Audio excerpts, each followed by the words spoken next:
سلام دوستا، خوش آمدین به چینل یوتیوب خانه تمها. قسمه که میبینین امروز ما آموزش یک نوع حلوای زردک برای شما آموزش میدیم.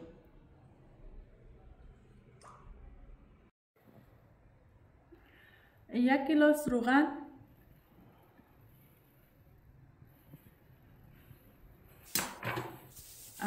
یک کیلو ما زردک پیش از پیش تراشک کردیم.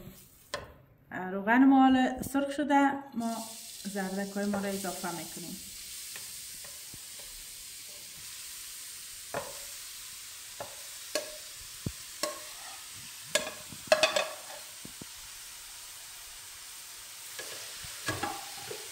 حالا زردک ما کم مکس میکنیم تا که سرخ شود، سر روغن بیاید.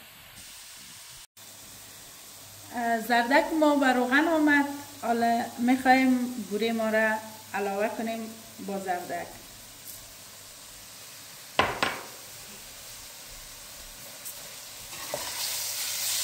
حالا مکس میکنیم بوره را با زردک.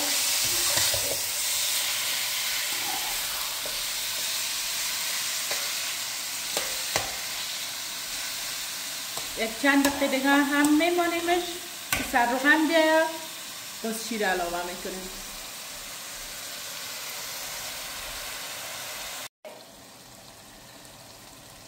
بوره با زردک خوب به قیام رسید، حالا شیر اضافه میکنیم. یک گلاس شیر.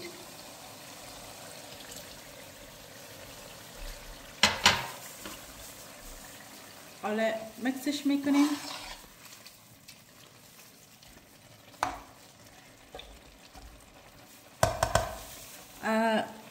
یک قاشق ایل ایران سرش علاوه میکنیم،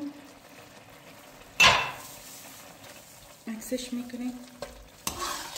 چند دقیقه میمانیمش، به مدت 5 دقیقه آماده میشه.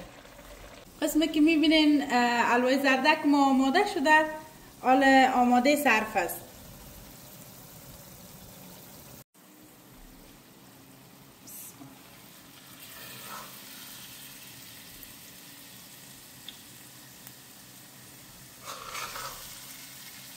تشکر دوستا، تا این دم با ما بیننده بودین. سابسکرایب یادتان نره.